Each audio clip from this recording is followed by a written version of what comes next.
you are an industry legend.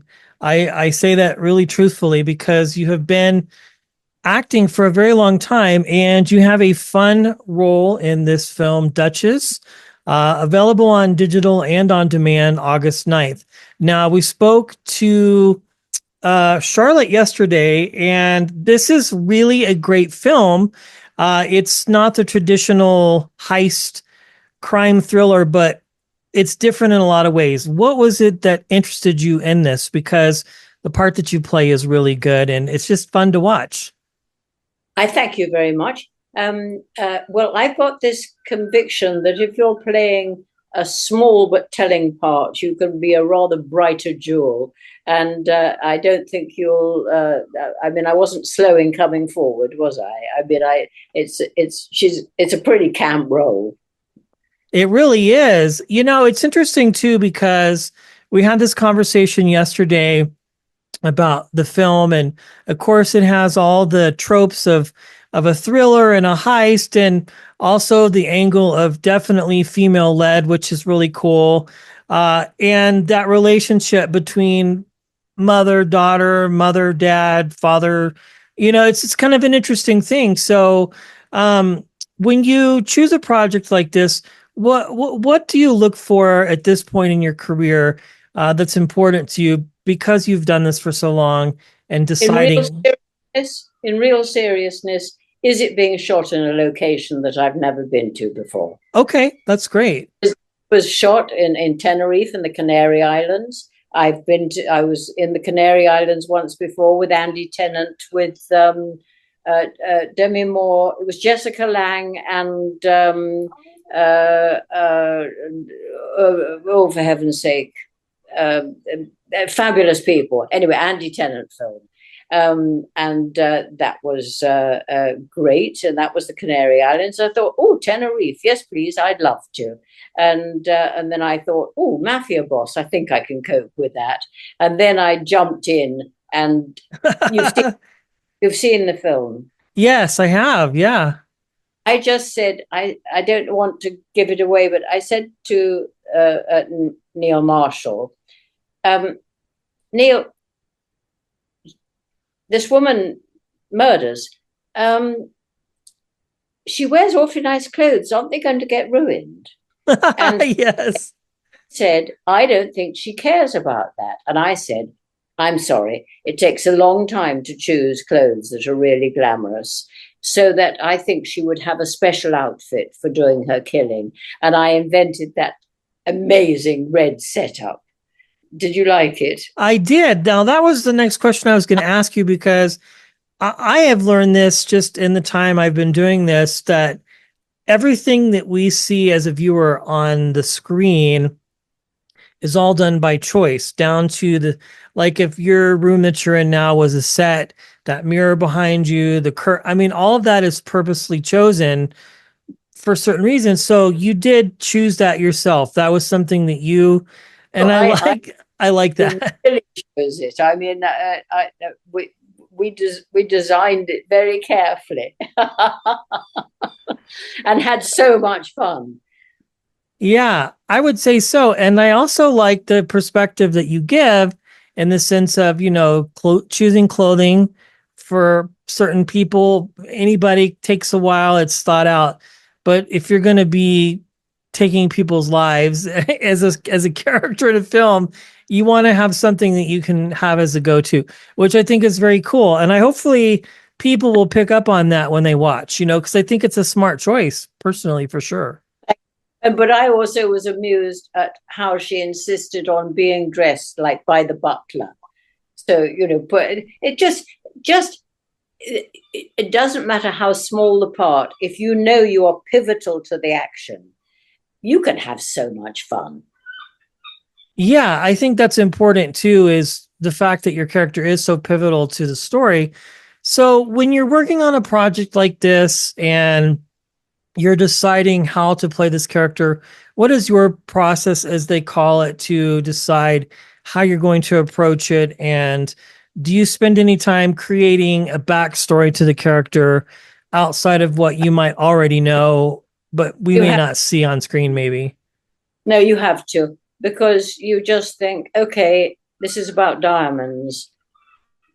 Well, I would think probably she therefore has some pretty choice ones. So I decided to wear some pretty choice diamonds. And yes, you do. You go into your backstory and you go into you. That's the fun of acting. Truly, the fun of acting is not actually what's on the screen. It's what's in your head while you're doing it. I once asked Marlon Brando when he does his best acting, and he said, "In the car going home, what you didn't manage to do. So what you've got to try and do is prevent it from being in the car going home. You've got to try and think, what are the different possibilities of what I'd like to do? And what's lovely about being more experienced, 60 years experience, is that you do have some choices. You do. So you've been doing this for quite some time. I mean, your filmography, 60. that's most people don't do anything for that long, generally speaking. So from when you started to now, do you ever get solicited for advice by younger actors and asking you questions about your experiences or what you've done to help to continue maintain your success in this business and continually No, be no, employed? no. Don't you think that youth is only interested in youth? Okay. Um, I really think that, I mean, most people have never heard of Ava Gardner now. Very few people have heard of Marlon Brando. Charlton Heston, who cares? It's like that. It's tragic to me. Barbara Stanwyck, for heaven's sake, 2 years working with her. Oh, what a wonder.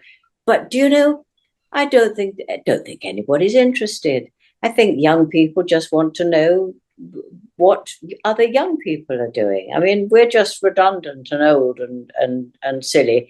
And I love watching what I call greedy youth. Now, when I say greedy, I don't mean greedy for food. I mean greedy for everything. I love seeing young actors who you just know are eating up everything.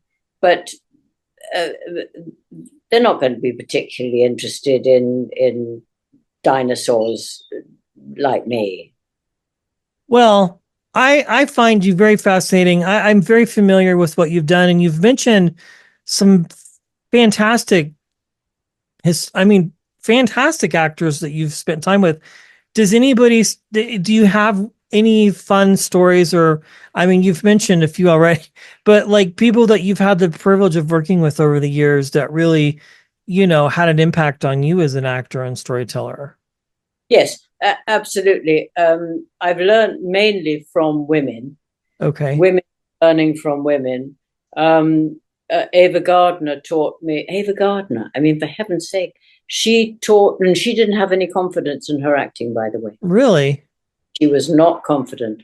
Um, and also, by 46, she felt she was pretty old, which is tragic because 46 Terrible.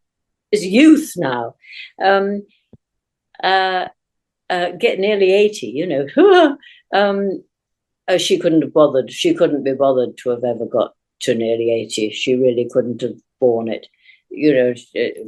Anyway, Ava taught me about lighting, and it stood me in such good stead in fast television filming, because I knew I could always say, do you think you could possibly, is it possible maybe if I stood here, that sort of thing, so that you can work alongside your lighting cameraman who can't always do everything for you because there might be more important or more dominating people in a scene. So yes, I've learned a great deal from those wonderful. And I tell you what, one of the best lessons ever, Barbara Stanwyck, she was always back on set 5 minutes before the start. She would be powdered, lipstick, and ready, and didn't come wandering on about by time. So those sort of things that you learn from the greats. Fantastic. Well, I appreciate your time. Again, as I mentioned, this film, Duchess, is available on digital and on demand August 9th. And our guest, Stephanie, plays a very fun, story driven, sinister, if you will, character, but it really adds to everything. But again, that's, I mean, the perception of as a viewer, I mean, perhaps herself or maybe somebody else could potentially view her differently. But I think it's the idea is that you do drive the story along. And I love the choices of the red and all of that. The down to all the sets. I think it all makes really sense, and you guys have done a great job. So when people get a chance to watch, absolutely, they will certainly enjoy it. Thank you for your time. I appreciate you hanging out today and promoting this great film. Absolutely. Thank you. Bye. Bye now.